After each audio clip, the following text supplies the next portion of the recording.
Guys, once again here bringing a Dragon Ball Z Dokkan battle video. And so a big question that has been going around even from the lead up to the global Dokkan campaign, before we even knew what the theme of the campaign was truly going to be, is the big question: will the cooler worldwide celebration units EZA during the global Dokkan campaign?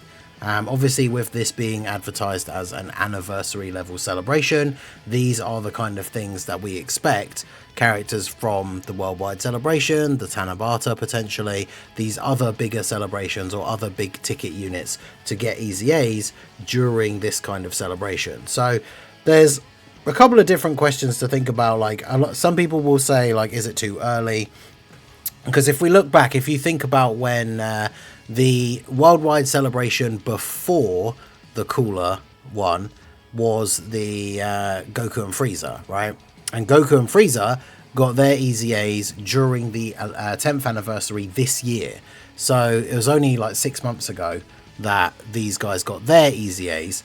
So from this, we could assume that the cooler worldwide units won't EZA until the 11th anniversary. Now, the interesting thing is, of course, the format changed with the worldwide celebration following on from this one, because obviously this worldwide celebration was 2 Dokkan Fest exclusive LRs in part 1, Goku and Frieza, who both EZA during the anniversary, but then the part 2 was 2 yellow coin LRs, the Vegeta and Goku exchange, and then the Krillin and Gohan.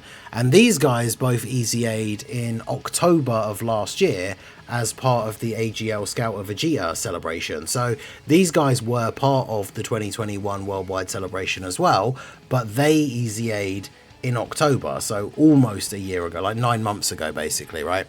So we are still kind of within a period where these guys could EZA, because like I say, the format changed completely, because this is the 2021. If we switch over to 2022, then obviously it was this year, like 1 year later, that we got the new format of celebration with the Dokkan X Carnival, and they've kind of bounced back and forth a couple of times, like having one of the celebrations go back to double Dokkan Fest and then double Carnival, which was the worldwide the year later. Then they made the anniversary Dokkan X Carnival, and now it seems like we're kind of set in that that's what the two big, like what are now basically the 2 anniversary celebrations are going to be. So there is that question: is it too soon? Only we're still, whichever way you look at it, less than a full year from the EZAs from the last worldwide celebration, with the Dokkan Fests only being from the anniversary this year and the yellow coin LRs being from October at the end of last year. Now, the other big question that people have been asking when it comes to, like, well, if these guys EZA now, is it the wrong time to EZA them because of the current meta and like the teams and everything that are available, right? Because especially for characters like Goku will always be fine, right? Because he's a Super Saiyan Goku. So there's a whole bunch of teams that are still meta relevant that he can be run on. He's not really going to suffer much from getting an EZA pretty much whenever, right? But a lot of people have said characters like Cooler, for example. This guy obviously is not on Super Bosses, so he's not on the Rose and Zamasu team. Depending on what Omega's leader skill is going to be, he's probably not going to be on Omega's leader skill. Like, if we look at his categories, apart from transformation boost, he's not on any other categories that Omega Shenron has. So it's very unlikely that Omega Shenron will lead a team that he's going to be good on. He's not on Demonic Power, which is another one of the big, like, extreme teams. Obviously, he himself getting an EZA means that his leader skill, whilst the main part doesn't change, right, it just gives 1 extra key as part of the additional 30% for transformation boost. It will then be additional 1 key and 30% stats for transformation boost. His own team, if his EZA is good, is a potential option, because even though we are in the 220 meta now, 200% leads can still be viable. The problem is, Terrifying Conquerors or movie bosses, like, if we take a look at these categories and we think about, like, some of the most recent units or some of the characters that have gotten EZAs, or, like, you know, some of them just newer characters, like Terrifying Conquerors isn't in a great spot currently. You've got characters like Slug, who could still be kind of good, but in terms of, like, recent units, Like the Ginyu EZA is kind of restricted because of his teammates. Terrifying Conqueror is not exactly in a great spot currently. And then, of course, movie bosses sort of very much in the same sort of spot, with both the Broly units from last year's Worldwide already being kind of outdated at this point. AGL Broly from the 9th anniversary is kind of the same. Cell Max obviously fell off pretty quick. The Broly trio can still be kind of useful if you have like orb changes on the team.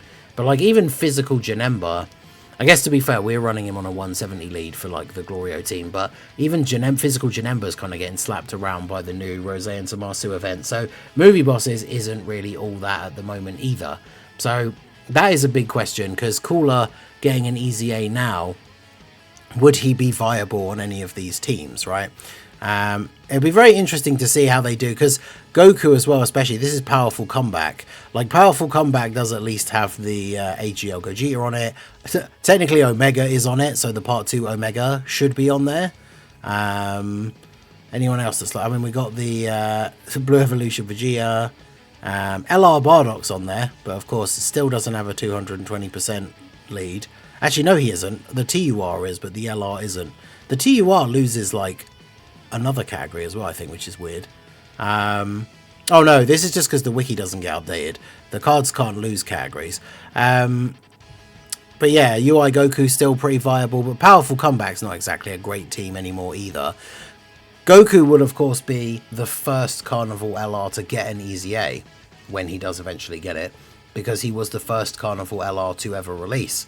So I'm assuming with his leader skill for Carnival LR EZAs, they're literally just going to make this 4 key and 200%, because the new Carnival meta leader skill is 220. I don't think they'll make it like 210 or something, right? So it's probably just going to be 4 key. The thing they could do, which would be really good, which I think is very unlikely, is if they matched up to what they're doing with Yellow Coin LRs now, where they gave them a second category with 200%. But bear in mind, like, we've never seen an EZA for any of these kind of formats of leads. We've never seen an EZA add a category to a leader skill, so I wouldn't expect that to happen, though it would obviously be very cool. And then of course you talk about, we got the Part 2 units. So we've got the Joined Forces, Super Saiyan Goku and Super Saiyan Vegeta. These guys, like, when it comes to the Part 1 units, we didn't really speak about the units much themselves, right? But when the Part 1 units came out, like, these two were absolute gods. The argument was just between which one of them was number one. If you preferred high damage output, risk reward playstyle, you would probably prefer Cooler, as I did. Goku was definitely much better defensively, although of course suffered with this, being one of the first characters to have this sort of setup, has the revive, but gets these extra buffs only if he's the one that revives himself, which was kind of a problem from day one. New characters we've seen have now had the addition that after the character or any other ally's revival is activated, which you'd almost guarantee they'll give him this with an EZA, right? It'd be really stupid if they didn't. But the Part 1 units were very, very good. But then when we moved on to Part 2, like, these guys were a huge disappointment. I pulled a copy of them, did the 55% showcase, and was so disappointed in them, I just didn't even bother spending any more stones on their banner, and just ended up getting really lucky and rainbowing Metal Cooler. But these guys are kind of in a weird spot with their categories as well, because Joined Forces is a category that hasn't had a crazy amount of buffs recently. I mean, we've had things like the Tech Kale and Caulifla EZA, but with the release of Reversible Exchange being a new thing, and obviously those characters don't count as Joined Forces is a category that's probably not going to get many buffs going forwards, especially with them releasing some of these big, like, popular combos of characters as Reversible Exchange. We're probably not going to see many Joined Forces characters anytime soon. And then Movie Heroes is kind of in a similar spot to Movie Bosses, right? We've got some characters that are still good, right? The 7-year LRs with their EZAs are obviously good. AGL Gogeta's on here. If Birdcoo did get his EZA, then obviously he's on there as well. Family Kamehameha Gohan can still be decent. Beast Gohan, the physical trio can still be okay in certain setups.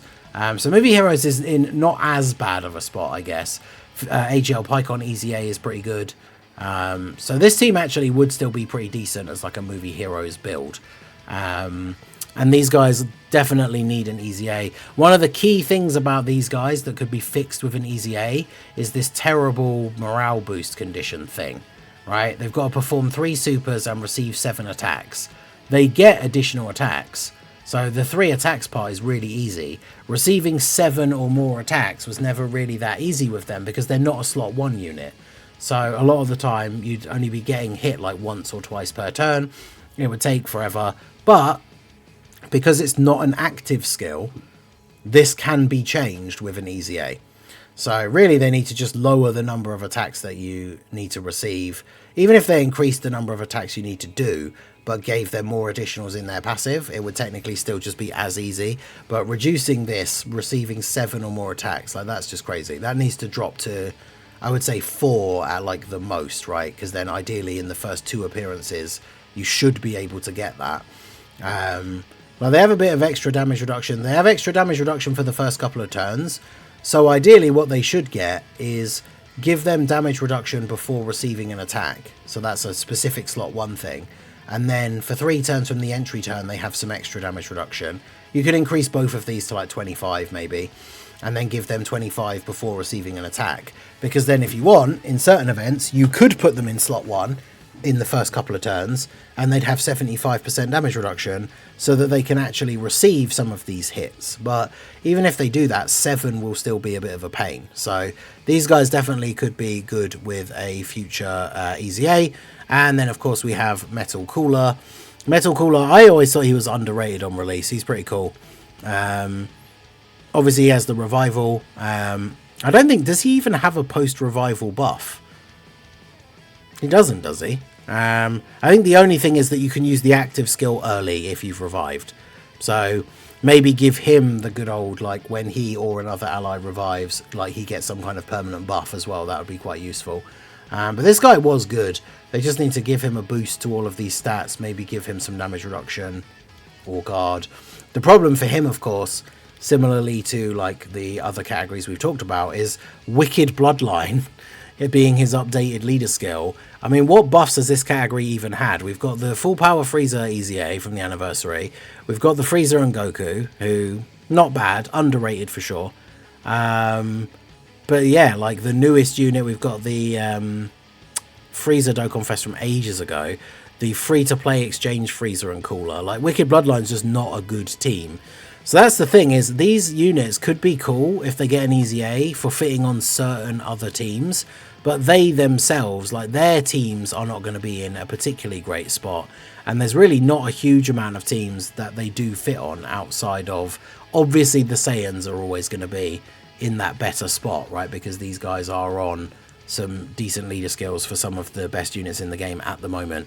But the extreme units, unless Omega gets like a really crazy extreme inclusive leader skill, like these guys are just going to kind of be lost in the shuffle with, even if their EZAs are really good, like they're not going to have a great spot to actually go on, which would be really disappointing. So whilst I think there is the possibility that we could see the Cooler Worldwide Celebration EZAs as part of the Global Dokkan campaign, if I had to guess, I would probably say no. Especially because we know that Part 2 is GT themed. There's a whole bunch of GT EZAs and stuff that we're expecting to get. So realistically, if these EZAs were going to drop as part of the Global Dokkan campaign, I imagine it would be right at the end as like the EX part, like special bonus. But are they really going to drop 4 LR EZAs, like 2 Dokkan Fest LRs, 2 Carnival LRs, the very first Carnival LR EZAs? Them dropping all of that stuff at the same time as like the EX part for the Global Dokkan campaign feels pretty unlikely to me. It feels much more like an anniversary sort of thing, with like the 2 Part 1 units, Goku and Cooler, getting an EZA in Part 1, and then the other 2 getting an EZA like in Part 2. That makes a lot more sense to me. But let me know what you guys think down below in the comment section of all of the stuff that we've covered. Would you like to see them get an EZA now? Do you think it's too early because of their teams and how they would fare in the meta at the moment? Let me know all of your thoughts about the Cooler Worldwide Celebration potential EZAs down below in the comment section. So that is going to be it for the video, guys. This has been the Masked Ningen. Smash that like button, subscribe to the channel if you are new. Check out the links down below, and I will see you all again soon. Have a good one.